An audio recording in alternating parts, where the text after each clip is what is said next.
बिस्मिल्लाहिर्रहमानिर्रहीम। अस्सलाम वालेकुम नाज़रीन, मैं हूँ आसमा शिराज़ी। प्रोग्राम है फ़ैसला आपका। यूँ तो पाकिस्तान की जो सियासत है उसमें हर दिन एक नया दिन होता है, हर रोज़ एक नया रोज़ होता है जिसमें कि नई तरह की बातें आती हैं। ख़ास करके जो पाकिस्तान की सियासत है वो भी बड़ी दिलचस्प है, बल्कि हम उसको दिलचस्प व अजीब कहेंगे कि माजी के जो हरीफ हैं वो हाल के हलीफ हो जाते हैं, और जो हाल के हलीफ हैं वो माजी के हरीफ जो है वो बन जाते हैं। सो एक दिलचस्प सा ये एक पाकिस्तान की सियासत का अंदाज़ है। बहुत सारी तब्दीलियाँ रूनुमा हो गई हैं। पाकिस्तान पीपल्स पार्टी और पाकिस्तान मुस्लिम लीग नवाज़ मुख्तलिफ जो बहरान अचानक आ गए उन पे एक दूसरे के आमने सामने खड़े हो गए। ऐसा लगता है कि वो एक पुरानी सियासत में लौट गए हैं।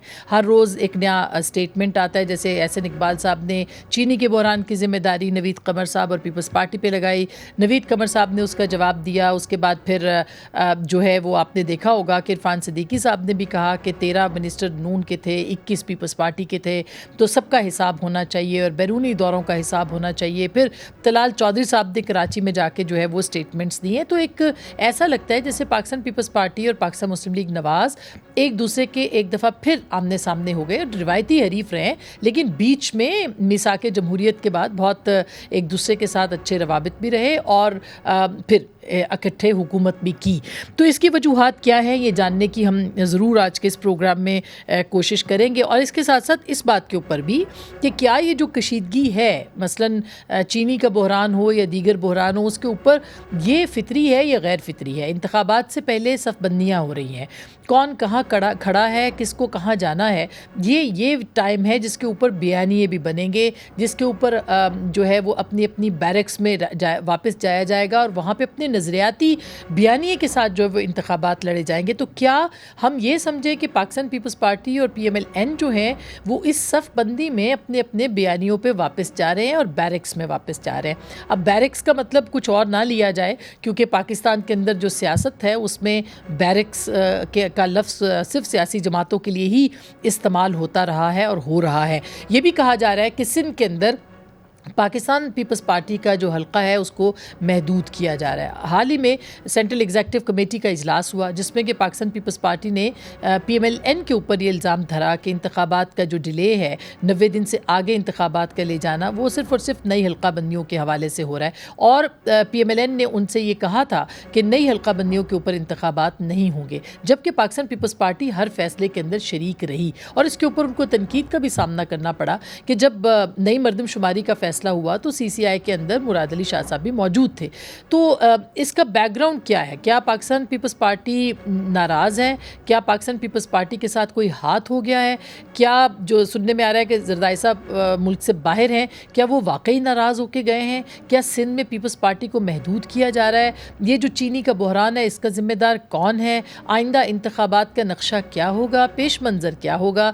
क्या पाकिस्तान पीपल्स पार्टी और PTI एक दूसरे के करीब आ रहे हैं? क्या एतजाज़ एहसन साहब और लतीफ़ खोसा साहब, जिनके बारे में कहा जा रहा है कि अगली जो वकला तहरीक मुमकिना तौर पे है उसको वो लीड करेंगे, वो ब्रिज का किरदार अदा कर सकते हैं? ये बहुत सारे सवालात हैं, और इन सारे सवालात के जवाबात के लिए हमने आज दावत दी है सैयद खुर्शीद शाह साहब को। किसी तारुफ के मोहताज नहीं, पाकिस्तान की सियासत का एक बहुत बड़ा नाम है, बहुत मोतबर सियासतदान है, वो हमारे साथ मौजूद हैं। अस्सलाम वालेकुम शाह साहब। आप ठीक हैं? जी बिल्कुल, अल्लाह का शुक्र है। शाह साहब ये बताइएगा कि अब ये जो PMLN और पीपल्स पार्टी के बीच अभी कुछ ही दिन हुए हैं हुकूमत के ख़ात्मे को और इत्तेहादी हुकूमत थी, तो ये लड़ाई गैर फितरी है या वो इत्तेहाद गैर फितरी था? अस्मा, आप हमें पार्लियामेंट के अंदर आप गैलरी में बैठती थी अपने और हम पीछे होते थे। ये मनाज़र कोई आज के नहीं है। अगर हम पीछे चले जाएं तो आपको स्क्रीन पे जो पोस्ट हमारी एक्टिविटी तो ये कोई नई बात नहीं है।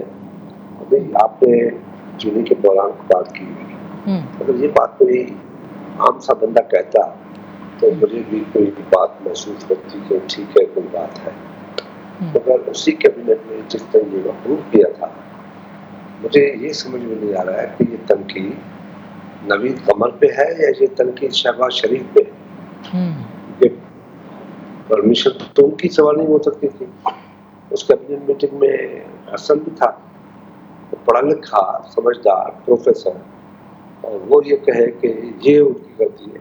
पार्लियामेंट के अंदर, असेंबली के अंदर ये बातें बड़ी डिटेल से होती है, उसके बाद ही ये बात होता है। इस किस्म की बातें करना बचकाना हरकत के सिवा कुछ नहीं है। और ये भी बात हमें पहले दिन से पता है कि इनके अंदर भी बड़ा कोई प्रॉब्लम है। शहबाज शरीफ ने बड़ी समझदारी के साथ अपना टेन्योर पूरा किया और उसमें पीपल्स पार्टी ने उसकी भरपूर मदद की, हर आड़े वक्त में उसकी मदद की और उसको आगे लेके चली। काफी मर्तबा मसले हुए छोटी पार्टियों के अंदर, मगर जरदारी साहब ने बड़े खुशसूदी के साथ छोटी पार्टियों को अखबार में लेके हम अपने इत्तेहाद को, अपनी हुकूमत को इसलिए आगे लेके चल रहे थे कि ये मसला नवाज शरीफ का या शहबाज शरीफ का या जरदारी साहब का या बिलावल साहब का या मेजर साहब का या बख्शी साहब का या एमपीएम का नहीं है। ये मसला पाकिस्तान का है, उसको देख सकता है और ये मसले आगे चल के इस मुल्क के अवाम को नुकसान देंगे जो अभी हो रहा है। हमें समझदारी के साथ अपनी अपनी पार्टियों में रोक के रखना चाहिए, ब्रीफिंग देनी चाहिए कि हमारा मकसद क्या है। अगर उनको किसी ने इशारा दिया है कि हम आपको फिर इमरान खान की तरह लेके आएंगे तो एक और बात है, वो अलोन फ्लाई करना चाहते हैं, अकेले फ्लाई करना चाहते हैं, और बात है। मगर पार्लियामेंट के अंदर जो हमें नजर आता है, आइंदा इलेक्शन अगर इंशाल्लाह होती है, उम्मीद है तो होनी चाहिए और जल्दी होनी चाहिए, विदिन टाइम होनी चाहिए, लेट नहीं होनी चाहिए। जितना लेट करेंगे वो पाकिस्तान के मसाइल में ज़्यादा इजाफा होगा। तो उस वजह से ये शाहजी आपने बड़ी दिलचस्प बात की है कि ये असल में पीएमएलएन के अंदर की फ़ाइट है जिसका निशाना पीपल्स पार्टी बन रही है, क्योंकि ये शहबाज शरीफ साहब की हुकूमत थी और जाहिर है कि शहबाज शरीफ साहब की मुखालफत उनकी जमात के अंदर भी है। तो ये आप कहना चाह रहे हैं कि ये उनकी इन फाइट है एक्चुअली? ये अपनी फाइट का रिफ्लेक्शन वो पीपल्स पार्टी पे नहीं है।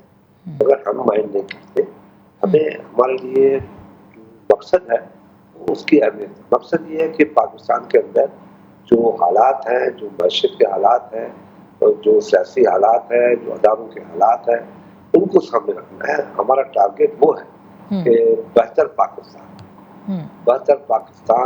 मैशी हालात में बेहतर पाकिस्तान, अदालती, अस्करी एस्टेब्लिशमेंट जितने भी उसमें बेहतर पाकिस्तान सामने नजर आए और मकरूज पाकिस्तान नजर न आए। किसी तरीके से भी हम पाकिस्तान को एक आज़ाद और खुद मुख्तियार रियासत दिखाना चाहते हैं। हम कशकोल लेके भागना नहीं चाहते। ये जो बच्चे जो बातें करते हैं और आगे कराची में करते हैं या कहाँ से करते हैं, हमारी तरफ से आपने ऐसी कोई बात नहीं सुनी होगी किसी से। ये भी नवीद कमर ने जवाब मजबूरन दिया, तो नवीद कमर को भी जवाब देना नहीं चाहिए था। क्यों हम दें? हमारा मकसद हो रहा है। अब अगर मुस्लिम लीग नून का मकसद कोई और है, वो अकेला ही चलना चाहते हैं या अकेला ही वो हुकूमत बनाना चाहते हैं, तो चलो उनका रास्ता है, ये सिस्टम है। हम अपनी इलेक्शन लड़ेंगे, हमारा नजरिया अपना है, हमारी सोच अपनी है। लोग कहते हैं कि पीपल्स पार्टी आती है रोजगार देती है, लोग कहते हैं पीपल्स पार्टी आती है तो तरक्की होती है, मस्जिद की तरक्की होती है, सोशल प्रोग्राम होते हैं, आइन में बहुत बेहतर किया जाता है, अदारों को एक साथ मिला के चलाने का एक रास्ता मिलता है। तो हम तो लड़ाई ना अदारों से करना चाहते हैं।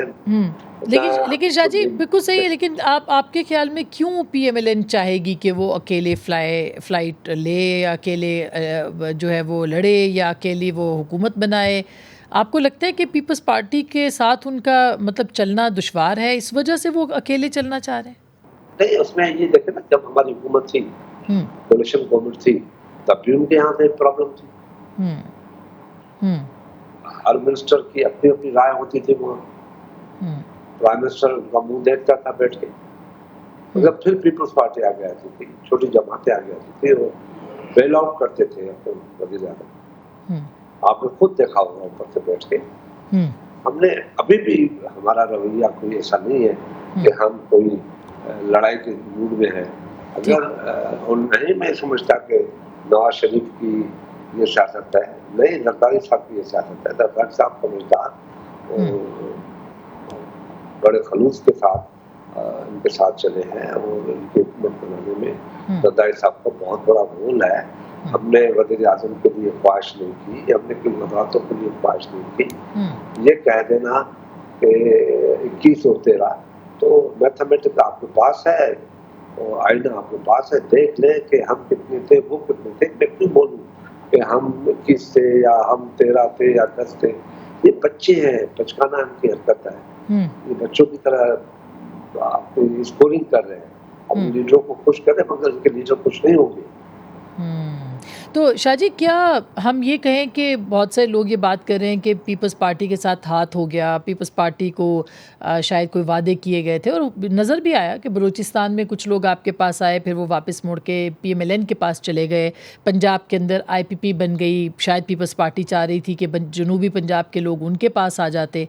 तो क्या वाकई ये आपके साथ कोई पीपल्स पार्टी के साथ कोई हाथ हुआ है पंजाब के अंदर भी और ओवरऑल भी? अभी आज मेरी बात नोट कर लें। जहांगीर तरीन की पार्टी हो, नून हो, पीपल्स पार्टी सबसे बड़ी पार्टी साउथ पंजाब से उठेगी। ये साउथ पंजाब के लोगों ने देखा है। अगर सिंसियरली आज तक उनकी आवाज बनी है तो सिर्फ पीपल्स पार्टी। झूठ पे मुबनी पहले भी हुआ, इमरान के जमाने में भी यही लोग थे, ये पार्टियां थी जिन्होंने कहा कि 3 दिन के अंदर हम साउथ पंजाब को सूबा बना देंगे। आ गया, वो खुद ही बाहर चले गए।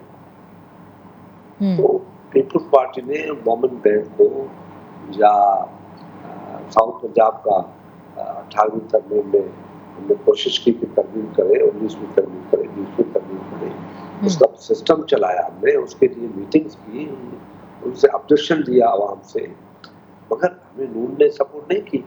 बिल्कुल हिस्ट्री में आप पढ़े हैं, आप देख लें। मैं चैलेंज करता हूँ, नून ने बिल्कुल दो टोक जवाब दे दिए कि कोई साउथ पंजाब सूबा नहीं बनेगा। तो नहीं बना, मगर हमने कोशिश की। हमने अपने जो भी हतुल कोशिश की, जो भी उसके लवाजमात थे वो हमने पूरे किए, उसके बाद में बना के ले आए। नहीं हुआ, मगर आज भी मैं बड़े दावे के साथ कहता हूँ कि साउथ पंजाब के लोगों को अब ज्यादा बेवकूफ नहीं बनाया जा सकता। लेकिन क्या इस्टेब्लिशमेंट पीपल्स पार्टी से नाराज़ है? क्योंकि हमने सिंध के अंदर देखा है कि आपकी जमात के ख़िलाफ़ अचानक एक मुहिम भी शुरू हो गई है, गिरफ्तारियों की भी बात हो रही है। तो क्या इस्टेब्लिशमेंट भी नाराज़ है पीपल्स पार्टी के साथ? ये परसेप्शंस बनाए जाते हैं कि ऐसा दिखाया जाए। जरदारी साहब शायद आज आ गए होंगे या कल आएंगे, बिलावल साहब आ गए, सब हम इधर हैं, इधर सियासत कर रहे हैं, हम बैठे। अगर जरदारी साहब के ऊपर या बिलावल साहब के ऊपर या हमारे ऊपर कोई एक्शन होता है तो फिर आप ये कहें कि एस्टेब्लिशमेंट से हमारी जंग नहीं है। कोई जंग नहीं है, हमें हमारी जंग पाकिस्तान को बचाने के लिए है। हम अपने जितने एफर्ट्स हैं वहां पे इस्तेमाल करें। अब ज्यादा लोग नहीं सुनना चाहते, लोग सुनना चाहते हैं कि एस्टेब्लिश पाकिस्तान, बेहतर पाकिस्तान, गालम गलोच खत्म हो गई, बहुत हो गई। तो आप इसका मतलब ये कि जो इस वक्त हो रहा है, मतलब उस पीपल्स पार्टी के साथ कहा जा रहा है सिंध में और ज़्यादा उनके गिर्द घेरा तंग किया जाएगा, आपके ख़िलाफ़ अलायंस भी बनाए जाएंगे। आज आपने देखा कि तलाल चौधरी साहब ने कहा कि हम सिंध में हर हलके से जो है वो अपना कैंडिडेट खड़ा करेंगे। तो इसके पीछे क्या है कि वाकई आप पीपल्स पार्टी महदूद होगी? जी, ये इनका राइट है, पहले भी सारे सिंध खड़े हुए हैं, कोई नई बात तो नहीं कर रहे दलाल बेचारे। वो खड़ा होने के लिए कहा था, उनको इजाजत है।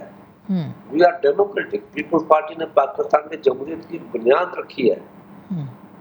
एक ही तो पार्टी है जिसने जमहूरियत के लिए सारा कुछ किया है, लड़ाइयाँ की है, जिंदगियां दी है। हमारे लीडरशिप तो जलावतनी गुजार के आके यहाँ पे मकतल में शहीद हुई। भुट्टो शहीद जो है वो बार बार दुनिया ने कहा कि आ जाओ, उसका मैं अपने वतन को नहीं छोड़ूंगा। मरना है तो इस मिट्टी में मरना है, दफन होना है। ये मिट्टी मेरे लिए सोना है। इस मिट्टी से भुट्टो निकलेगा और भुट्टो निकला है। आज 55 साल हो गया, भुट्टो ही भुट्टो है। तो ये कोई हम 17 सीटों के साथ भी जमहूरियत के लिए इस्तेमाल नहीं हुए कि जमहूरियत के खिलाफ इस्तेमाल हो। हमें कहा गया कि आप 97 में इस्तीफा दें। हमने कहा, बीबी ने बड़ा क्लियरली मैसेज दिया कि मैं रिवॉल्विंग चेयर नहीं बनाना चाहती। आपको पता है आसमा, ये स्टेटमेंट बहुत मशहूर हुआ था। तो हम आज भी जमहूरियत के लिए लड़ रहे हैं। तो जमहूरियत अदारों को भी चाहिए कि जमहूरियत की ज्यादा से ज्यादा सपोर्ट करें, और अदारे मजबूत तब होंगे जब जमहूरियत होगी। दुनिया में हम मुकाबला तब कर सकते हैं जब पाकिस्तान में डेमोक्रेटिक प्राइम मिनिस्टर होगा, parliamentary system of the government होगा। दुनिया में हमें चलना है। हाँ, लेकिन शाह जी, जो आखिरी दिनों में हुआ, पहले भी आपसे बात हुई थी, जो आखिरी दिनों में आपने लेजिस्लेशन की, और आज आप देख लें कि आर्मी चीफ को मीटिंग्स करनी पड़ रही हैं, उनको बिजनेस को देखना पड़ रहा है, दीगर चीज़ों को देखना पड़ रहा है, उनके पास एक लीगल हक है जो कि आपकी इत्तेहादी हुकूमत ने जाते जाते प्रोवाइड किया है। तो इससे जमहूरियत कमज़ोर हुई है या मजबूत हुई है? देखें, जमहूरियत पाकिस्तान में हमेशा हिट लिस्ट पे रही, और इस वजह से पाकिस्तान में 40 साल से डिक्टेटरशिप रही है। किसी ने ये नहीं कहा कि जमहूरियत को कहाँ से नुकसान हुआ है। ज़िया-उल-हक ने कितना नुकसान पहुंचा है। पाकिस्तान को सबसे ज्यादा तबाही जो देने वाला है वो ज़िया-उल-हक था, जो 81 में हमें धकेल दिया जंग में। तो शहीद जब शिमला से वापस आए तो जंगी कैदी भी वापस लाए, और 5000 मुरब्बा मील जमीन भी वापस ले आए।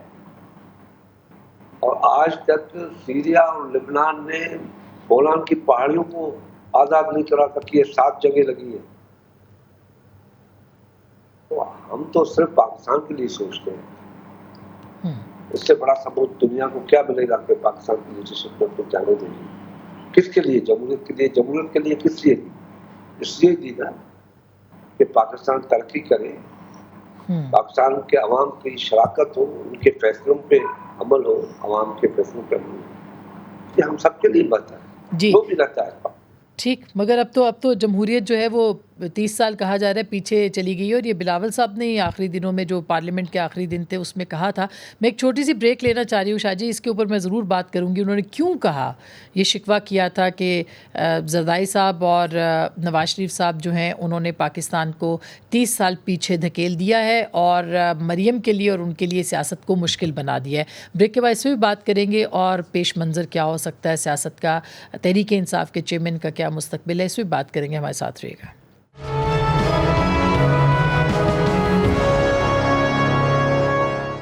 वेलकम बैक नाज़रीन, एक दफ़ा फिर आपको खुश आमदीद कहते हैं। शाह जी, आपने सुना होगा जब बिलावल साहब ने अपनी आखिरी तकरीर यहाँ की पार्लियामेंट के सब जब अलविदाई तकारीर कर रहे थे, तो उन्होंने ये बात कही कि ऐसा हुआ है कि कुछ दिनों के अंदर जो है वो 30 साल पीछे धकेल दिया गया, और उनके लिए और मरियम के लिए सियासत को जो है वो मुश्किल बना दिया गया। उनका इशारा क्या था और क्यों वो ये शिकवा कर रहे थे? देखें, मेरी बातचीत तो हुई है, कभी इसी पे बात नहीं हुई। आपने ये कहा, इसके पीछे क्या फिलॉसफी थी। तो मैं भी चेयरमैन बिलावल मिर्जा हूँ, और एनर्जेटिक लीडरशिप है उसके पास, इसके पीछे कोई फिलॉसफी होगी मुझे। अच्छा, और ये जो CCI वाला हुआ, मतलब हल्का बंदियों का, आप देखें ना, आपकी जो सेंट्रल एग्जीक्यूटिव कमेटी का इजलास हुआ, उसमें पीपल्स पार्टी ने इल्ज़ाम लगा दिया कि ये तो PMLN ने इस तरह से किया है, जबकि नई हल्का बंदियों का उनसे कोई मुशावरत नहीं की गई थी। तो ये तो अंडरस्टूड बात है, जब नई मरदमशुमारी के ऊपर इंतखाब होना था तो फिर नई हल्का बंदियों पर भी होना था। तो क्या पीपल्स पार्टी ने इसको जवाज़ नहीं बनाया अगेंस्ट PMLN? देखें, हम लड़ाई से बहुत अवॉइड कर रहे हैं, और मुस्लिम नून को भी चाहिए कि अगर बेहतर तरीके कार को अपनाए और बेहतर तरीके से चले, हमारे लिए भी जवाब में बनाए, अपने लिए भी क्वेश्चन में बनाए। अब उनके लिए भी एक क्वेश्चन मार्क है कि कल जरूरत थी तो पीपल्स पार्टी बल्ले बल्ले थी, आज जरूरत नहीं है तो ये है, तो ये है, तो चीनी देती तो असल में मैंने फिर रिपीट कर रहा हूँ, उनकी विद इन पार्टी बहुत बड़ी जंग है जिसकी तरतीब वो जरूर करेंगे। एक तो भाई है, बहुत अच्छे भाई है मेरे, वो बहुत उसकी तरदीद करेंगे कि ये शाह साहब गलत कहा है हम्म, कि हमारे यहाँ कुछ नहीं है, तो दुनिया को नजर आता है। मैं तो उसकी रिप्रेजेंटेशन कर रहा हूँ, हम्म, तो हम्म, ये उसकी वजह से हो रहा है बहुत कुछ, हम्म। बाकी तो खैर। नहीं खुशा साहब आपका। सियासत में कभी कोई दोस्त होता है, हम्म, कभी वही मुखालिफ होता है। ठीक मुझे बात। याद है कि 97 में मियां नवाज शरीफ ने मोहतरमा के ऊपर मुशाहिद हुसैन सैयद के थ्रू हेटिंग कराना शुरू किया, तो मैंने उठ के उनको जवाब दिया कि मियां साहब इतना लड़ो कि हम्म, फिर जब एक ट्रक पे चढ़े तो शर्म से आंखें चुपी ना हो जाए, हम्म, नीचे न जाए।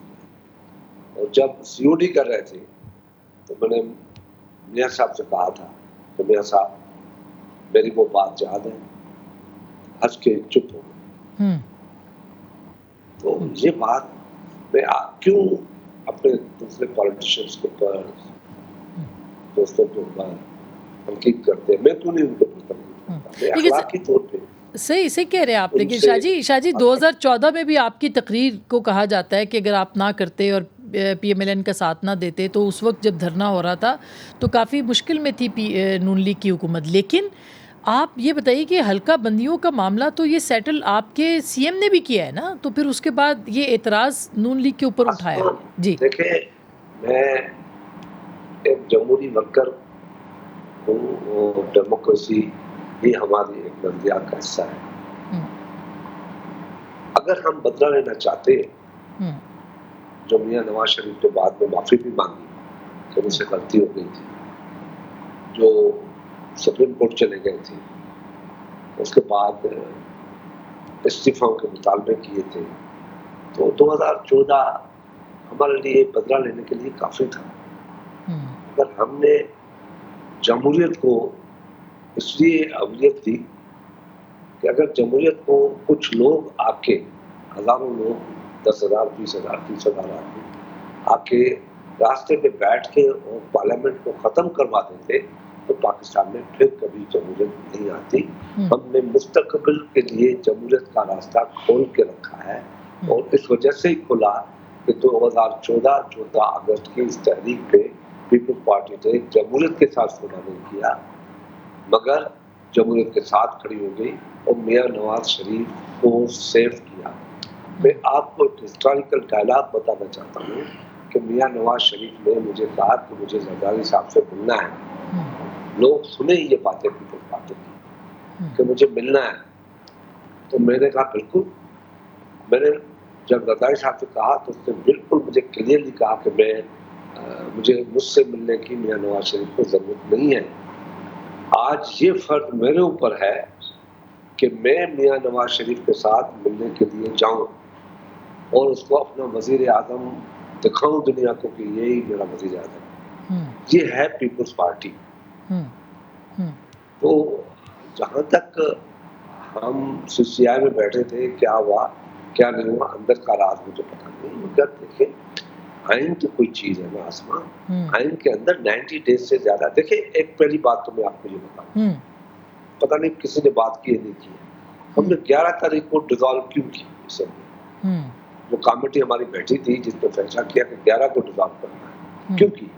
इस वजह से की कि 11 को करेंगे तो 90 डेज मिलेंगे, अगर 13 को करेंगे तो 60 डेज मिलेंगे। हम्म, हमने कहा कि नहीं, फिर 11 को करें कि ये एक स्पेस हो जाए कि अगर मर्दमशुमारी होती है तो 1 महीने के लिए काफी है, 1 महीने के अंदर हो सकती है। हम्म, क्यों नहीं हो हुई? क्या वजह है? पीपल्स पार्टी इसी खलफशार का शिकार हो सकती है शायद कि मर्दमशुमारी होगी, 90 डेज है हम्म, और 90 डेज में अगर करते, हम तो 90 डेज को सामने रखते हुए हमने ये बात की थी ना। हम्म। अच्छा, तो तो ये तो अब अब अगर आई, अब फिर भी मैं ये कहता हूँ हम्म, खुदारा जितना जल्द हो सके, अब तो 90 डेज का भी मसला खत्म हो गया, अब तो 60 डेज वाला मसला भी खत्म हो गया, हम्म, अब जितना जल्दी हो सके इलेक्शन कराओ, तो पार्लियामेंट को बहाल करो, तो वो तो तो अब क्योंकि कहा इससे जा रहा ज्यादा है। क्राइसिस अभी आने वाले हैं। अच्छा। आपका प्रेसिडेंट खत्म जो हो जाएगा, आपका केयर टेकर प्रेसिडेंट बन के बैठ जाएगा, आपका सेनेट खत्म हो जाएगी, सेनेट का चेयरमैन जा रहा है, सेनेट का डिप्टी चेयरमैन जा रहा है, रंधा रबानी जा रहे हैं, दूसरे जा रहे हैं, सारे जा रहे हैं। सूबे नहीं है, इलेक्टोरल रोल नहीं है उनका। क्या होगा? ये 3 महीने किस खाते में जाएगी? कहाँ पे हम उसको लॉक इन करेंगे इन सारे स्पेस को? तो नहीं होगा।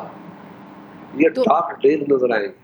तो आपके ख्याल में प्रेसिडेंट साहब रिटायर होके अभी 8 सितंबर को घर चले जाएंगे या वो कंटिन्यू कर सकते? तो रहेंगे, इसलिए रहेंगे कि आयु के अंदर है, जब तक नया प्राइम मिनिस्टर नहीं आएगा तब तक वो चार्ज छोड़ेंगे, जहाँ तक हमने देखा है उसको।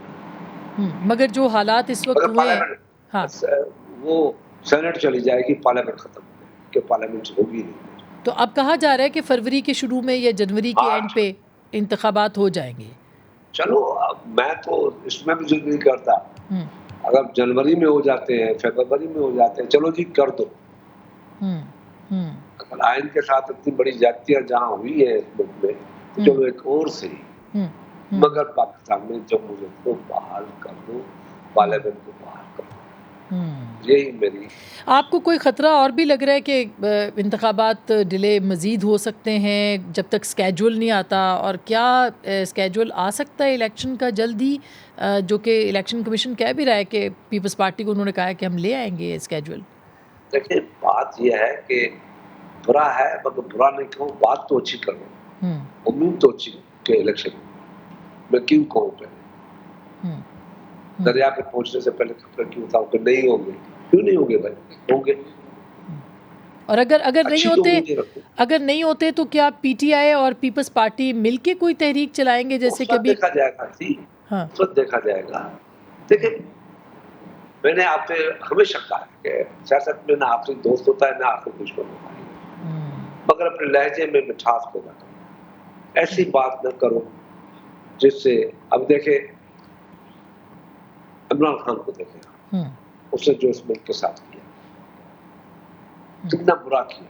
हम लोग मुतहद हो गए, सारी पार्टियां पाकिस्तान में मुतहद उसके खिलाफ, बिकॉज ऑफ उसके एटीट्यूड, बिकॉज ऑफ उसकी पॉलिसी, बिकॉज ऑफ उसके एक्शंस, बिकॉज ऑफ आइन के खिलाफ अदारों को रगड़ना, बदतमीजी करना, सियासत में पार्लियामेंट के अंदर अपने आप को अकेला बादशाह समझना, किसी से बात नहीं करना, किसी से हाथ नहीं मिलाना, जमहूरियत के लिए कोई डिस्कस नहीं करना, नहीं मिलूंगा। मगर क्या हुआ? खुद आप देख लें उसने क्या किया। करप्शन, टॉप पोजीशन पे डायरेक्टली करप्शन उसने क्या किया। लेकिन जो आदमी अमीन और सादिक था, अमीन और सादिक अमानतें जो गिफ्ट दी गई पाकिस्तान को, वो गई थी। ये अमीन और सादिक, और अमीन और सादिक कहने वाले को आज तो शर्म से सर नीचे करके लाहौर में घूमना चाहिए। अमीन सादिक अपने मुल्क की चीजों को बेच दे गलत तरीके से। मैं तो और बातों में नहीं जाता, मैं 200 अरब 150 अरब में नहीं जाता, मैं उस यूनिवर्सिटी के बोर्ड ऑफ गवर्नर्स में नहीं जाता जो प्लाट मिला जैनब में, नहीं जाता। मैं सिर्फ इस पे जाता हूँ कि अमीन और सादिक किसको कहते हैं, जो अमानतें काबू करके रखे और अमानतें वापस करे। जब जाता तो ये अमानतें पाकिस्तान के अदारे को देके जाता कि ये मेरे मुल्क की अमानतें मुझे मिली थी, ये उनकी अमानत। हम बात कर रहे हैं जनाब खुर्शीद शाह साहब से। एक छोटी सी ब्रेक लेंगे, वापस आएंगे, हमारे साथ रहिएगा। वेलकम बैक नाजरीन, खुर्शीद शाह साहब हमारे साथ मौजूद हैं। शाहजी, मगर जैसे आपने ख़ुद कहा कल के जो हरीफ हैं वो आज के हलीफ हो सकते हैं, तो आपने जैसे अब एतजाज़ एहसन साहब हैं, लतीफ़ खोसा साहब हैं, वो पीपल्स पार्टी के लोग हैं, मगर वो तहरीक इंसाफ के साथ इस वक्त जुड़े हुए हैं। वो चेयरमैन तहरीक इंसाफ के लिए मुकदमा लड़ रहे हैं, वुकला तहरीक चलाने की कोशिशों में है। तो क्या ये दोनों भी ब्रिज का किरदार अदा कर सकते हैं, जो कि हमने सुना कि सेंट्रल एग्जीक्यूटिव कमेटी के अंदर कोई सवाल जवाब भी हुए इस बारे में? हुए सवाल जवाब, वो पॉलिटिक्स का एक हिस्सा होती है, जमहूरी सिस्टम का एक हिस्सा होता है। सवाल जवाब नहीं होगा तो किसी का सवाल पूछना चाहिए। और ये पॉलिसी मैटर्स है कि किससे मिलकर चलना है, किससे मिलकर नहीं चलना। तो हमारे साथ हमारे खिलाफ 9 सितारे भी थे, थे ना, बिल्कुल। तो वो सितारे MRD कैसे बन गए? हमारे यहाँ ऐसे भी थे जो भुट्टो साहब को ग्वाला के पुल पे फांसी देना चाहते थे, वो हमारे साथ बैठते थे, बंदी हुई। हमारे साथ ऐसे भी थे जो हमसे जाति तौर पे नाखुश थे, उनको भी हमारे साथ वली खान वालों को, बेगम को, मुफ्ती साहब को बैठना पड़ा। सियासत में जमहूरियत के लिए, मुल्क के लिए बहुत कुछ करना पड़ता है। ठीक, शाह जी, सही। तहम्मुल के साथ, बुर्दबारी के साथ सियासत करनी चाहिए। तो अब आपको तहरीके इंसाफ के चेयरमैन का मुस्तकबिल क्या लग रहा है? और उनके साथ जुड़ा हुआ, यानी इंतखाबात में कहा जा रहा है जी बल्ला ही नहीं होगा, तो क्या वही चीज़ होगी जो कि पहले माजी में सियासी जमातों के साथ होती रही है? देखें आसमा, मुझे इमरान खान की ज़ात के साथ कोई मसला नहीं है। मुझे दुख ये है कि प्रोटेस्ट होते हैं, जलाया जाता है, जलाया जाए। अपने जो शोधा है, हाँ, जिनकी गैर मुल्की दुश्मन भी उनका लिहाज करें, हम उनको जिस तरीके से ट्रीट किया मैं बोल भी नहीं सकता, रिपीट भी नहीं कर सकता। तो बाहर से शर्म, बाहर से गदामत और कुछ नहीं। हमारे सर झुक गए दुश्मन के आगे। हम अपने शोधा के साथ क्या करते हैं, हम अपने सिपाहियों के साथ क्या करते हैं। जो आदमी 3 दिन बगैर खाए पिए बैठ के सारी फौज से जाके लड़ रहा है अकेला, आज हम उसके साथ क्या करते हैं। ये दुख हुआ है कि इमरान खान ने ऐसा अपने बच्चों को तरबियत दी, ऐसी तरबियत दी कि उन पे ये लिहाज ही खत्म हो गया कि मौबे वतन लफ्ज किस चीज की मैना। तो शाह जी, लास्ट क्वेश्चन, क्या तहरीके इंसाफ पे पाबंदी लग सकती है? देखें, हम इन बातों में यकीन नहीं रखते कि पाबंदी हो। कोई ऐसा वक्त था जब पीपल्स पार्टी की बातें होती थी। अगर पीपल्स पार्टी में पॉलिटिकली अंदर रहने के लिए बड़े सब्र के साथ अपनी कमरे भी खोल के अपने बच्चों को, शोधा बच्चों को घोड़े खाते हुए, चीखे सुनते हुए, फांसियों पर चढ़ते हुए, नारा तकबीर के नारे लगाते हुए भी हमने अपनी कुर्बानियां दी, अपने आप को आग दी, अपने आप को जलाया, मगर पाकिस्तान की बका को ऊपर सौदेबाजी नहीं की। पानी डाला, ठंडा किया। बीबी के वक्त पे लोग निकल आए थे कि लोग घबरा गए थे कि पाकिस्तान का क्या होगा, मगर उस वक्त जरदारी साहब ने एक छोटा सा स्लोगन देके सारी चीज पे पानी फेर दिया, साजिशों पे पानी फेर दिया। दुश्मन जो प्लान करके बैठे थे बीबी की शादी, उस पे पानी फेर दिया पीपल्स पार्टी। अब मजीद पीपल्स पार्टी के साथ खुदा के वास्ते बंद। बहुत बहुत शुक्रिया, thank you so much Syed Khurshid Shah साहब। पाकिस्तान की सियासत का बड़ा नाम है, सीनियर सियासतदान हैं। उनकी बात आपने सुनी कि बाकी जो तजुर्बे हो चुके, बस अब इस पे ख़त्म हो जाना चाहिए और अब पाकिस्तान की जमहूरियत और आइन को इकट्ठे चलना चाहिए। गुफ्तगू आपने सुनी, फैसला आपका।